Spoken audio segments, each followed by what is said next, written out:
So welcome to my Bytes channel. My name is Mahesh and I'm having around 15 plus year of work experience in top tech MNCs and 20 plus year of the training experience. So last 20 years I'm providing the training on a various platform like full stack development, Java development, Python development, PHP development, and even data analytics, business analytics, and many more technical profiles.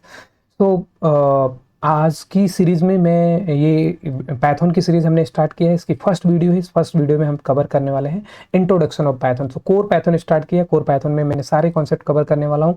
एक एक concept को cover कर रहा हूँ, zero level से लेकर के advance level तक के सभी कॉन्सेप्ट को कवर कर रहा हूँ। आप वन बाय वन करके सारी वीडियोज़ को देखिए। अभी आपको धीरे धीरे वीडियोज़ मेरे मिलेंगी क्योंकि टाइम लगेगा बनाने में, और आप सभी वीडियोस को फॉलो करके अपने सभी कॉन्सेप्ट को कवर कर सकते हैं। इस तरीके का एक्सप्लेनेशन आप किसी की वीडियो में आप नहीं देखेंगे, कहीं भी जाकर के आप ट्राई करके देख लेंगे। किसी वीडियोस को कंपेयर करके देखिए, ये बेस्ट वर्ल्ड क्वालिटी ट्रेनिंग आपको मिलेगी पाइथन की। इवन पाइथन एंड बहुत सारे और लैंग्वेजेस की सीरीज बन रही हैं, वन बाय वन करके आप देखिए और फॉलो करिए, अपग्रेड करिए अपने आप को। मिलते हैं इस वीडियो को और आगे बढ़ाते हैं। तो कोर पाइथन में first video introduction of Python start. हम डिस्कस करने वाले हैं इंट्रोडक्शन ऑफ पाइथन। मतलब आज हम पाइथन का इंट्रोडक्शन डिस्कस करेंगे, फिर नेक्स्ट वीडियो में और भी एडवांस कॉन्सेप्ट डिस्कस करेंगे।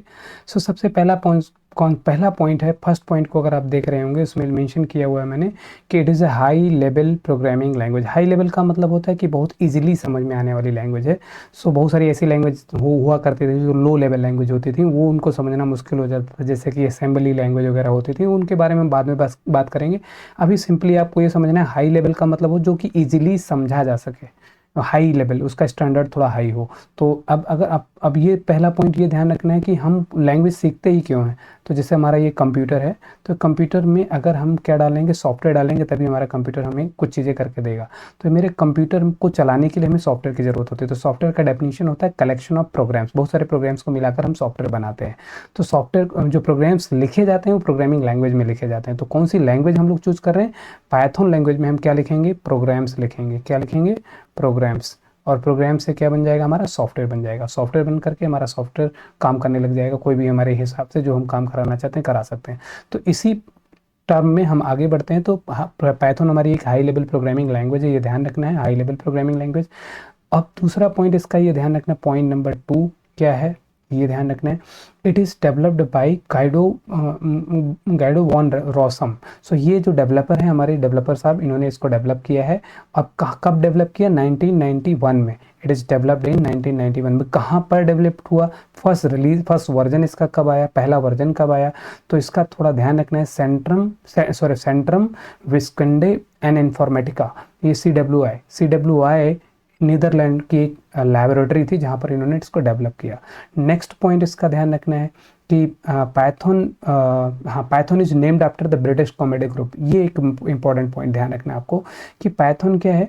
जनरली हम लोग समझते हैं कि पाइथन को किसी स्नेक के नाम पर दिया गया होगा, ऐसा नहीं है। पाइथन का नाम स्नेक पर नहीं दिया गया। एक ब्रिटिश कॉमेडी ग्रुप था जिस ग्रुप का नाम था मॉन्टी पाइथन। इस ग्रुप के नाम पर पाइथन लैंग्वेज का नाम दिया गया है, ना कि किसी स्नेक के नाम पर। तो ये पॉइंट ध्यान रखना है। फिर अगला पॉइंट ध्यान रखना है कि it is a general purpose language. General purpose मतलब इससे हम बहुत सारे काम कर सकते हैं अलग अलग। So general programming language and known as for simplicity and readability. Simplicity मतलब बहुत ही सिंपली इसको लर्न किया जा सकता है। बहुत ही रीडेबल है, मतलब इजी लर्न किया, इसको इजी को रीड किया जा सकता है। तो जैसे फॉर एग्जांपल मान लो हमने एक की वैल्यू 10 कर दी, एक छोटा सा कोड लिख देता हूँ, बीच की वैल्यू 20 कर दी। अब मैं C इज इक्वल टू क्या कर दिया, A प्लस B कर दिया। तो प्रिंट में एक मैसेज लिख दूंगा C। तो ये एक प्रोग्राम हो गया छोटा सा। अब ये क्या करेगा, ये दो नंबर को ऐड कर देगा। कैसे ऐड कर देगा, ध्यान रखिए। ये पहले A की वैल्यू, A में एक वेरिएबल है, एक पॉट है, A में 10 डाल देगा, B एक पॉट है, B पॉट में 20 डाल देगा। इन दोनों पॉट की वैल्यू को यहाँ पर प्लस कर देगा तो C में 30 आ जाएगा और प्रिंट कर देगा रिजल्ट 30। तो ये बहुत ही इजी लैंग्वेज, बच्चा समझ सकता है कि A B C में वैल्यू जा रही है, प्लस हो रहा है, प्रिंट हो रहा है। तो ये सारी वैल्यू कोड बहुत आसानी से समझा जा सकता है और रीडेबल फॉर्मेट में है। तो इसीलिए बोलते हैं कि बहुत ही ईजी लैंग्वेज है ये। अब आगे समझते हैं अगला पॉइंट क्या है।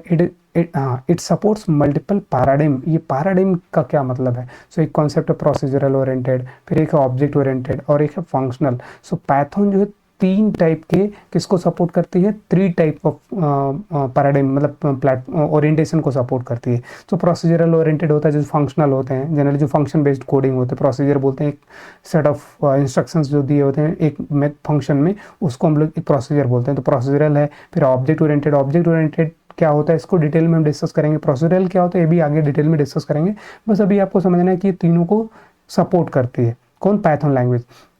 अब अगला पॉइंट आपको ध्यान रखना है, it is widely used in data science और and web development, AI, automation and more. मतलब हम पाइथन से क्या कर सकते हैं, वेब एप्लीकेशन या वेबसाइट बना सकते हैं इजीली फटाफट। फिर हम AI, data science, machine learning का काम कर सकते हैं, सॉफ्टवेयर टेस्टिंग का काम कर सकते हैं। ऐसे बहुत सारे एनालिटिकल पॉइंट ऑफ व्यू से हम पाइथन को यूटिलाइज कर सकते हैं, ऐसे बहुत जगह पर यूज़ कर सकते हैं। अगला पॉइंट आपको ध्यान रखना है कि इसके जो फ्रेमवर्क कौन कौन से, पाइथन में क्या इंपॉर्टेंट चीज़ें हैं जो कि हमें लर्न करना चाहिए। तो डिजाइंगो एक फ्रेमवर्क है जो वेबसाइट, हम लोग इससे क्या बना सकते हैं, एक वेबसाइट बना सकते हैं, फ्लास्क की वेबसाइट बना सकते हैं। पांडास, नमपाई, टेंसरफ्लो और पाइटॉर्च, ये जनरली लिब है। लिब का मतलब होता है लाइब्रेरी। थोड़ा सा मैं इसको ऊपर कर लेता हूँ, थोड़ा शायद कट रहा होगा, अभी देखिएगा पूरा। हाँ, सो क्या मैं बोल रहा, पाइथन के पॉपुलर फ्रेमवर्क्स एंड लाइब्रेरीज के अंदर क्या क्या आ जाता है, डिजाइंगो, फ्लास्क के दोनों फ्रेमवर्क आ जाते हैं जो वेबसाइट वेब डेवलपमेंट के लिए यूज़ होते हैं। Pandas, NumPy, TensorFlow and PyTorch ये data analytics and data science, business analytics के लिए यूज़ होते हैं, एआई वगैरह में यूज़ होते हैं। अगला पॉइंट है पाइथन इज ओपन सोर्स। एक ओपन सोर्स का मतलब ये पाइथन फ्री मार्केट में अवेलेबल है, मतलब इसका कोई कॉस्ट नहीं इस लैंग्वेज को। और एक ग्रुप है PSF, Python software foundation group, इस ग्रुप ने इस पाइथन को मैनेज करते हैं। मतलब इसमें कोई नया वर्जन रिलीज हो गया, मान लो पाइथन में कुछ इन्हेंस हुआ, पाइथन का अभी जो लेटेस्ट वर्जन है 3.14 पॉइंट समथिंग ऐसा कुछ करके है। सो अब इस पाइथन का जो वर्जन है, अब नया वर्जन अगर आएगा तो ये ग्रुप उसको नया इसका न्यू डिस्ट्रीब्यूशन लॉन्च करेगा। तो ये ध्यान रखना है कि पाइथन को मैनेज कौन करता है, पीएसएफ ग्रुप मैनेज करता है। सो मिलते हैं नेक्स्ट वीडियो में। भी हमने इंट्रोडक्शन डिस्कस किया है, अब हम स्टार्ट करेंगे 1 बाय 1 कोडिंग क्यों करा जाता है, अगली वीडियो में डिस्कस करेंगे। फिर उसके अगली वीडियो में हम डिस्कस करेंगे बेसिक्स ऑफ पाइथन, पाइथन के एलिमेंट्स क्या हैं जो हमें पाइथन के कोड को लिखने के लिए। सो वो सब कॉन्सेप्ट कवर कर रहे हैं। अगर मेरी वीडियो आपको अच्छी लग रही है तो लाइक, सब्सक्राइब और शेयर जरूर करें। मिलते हैं स्मार्ट वीडियो के साथ नेक्स्ट वीडियो में। Thank you.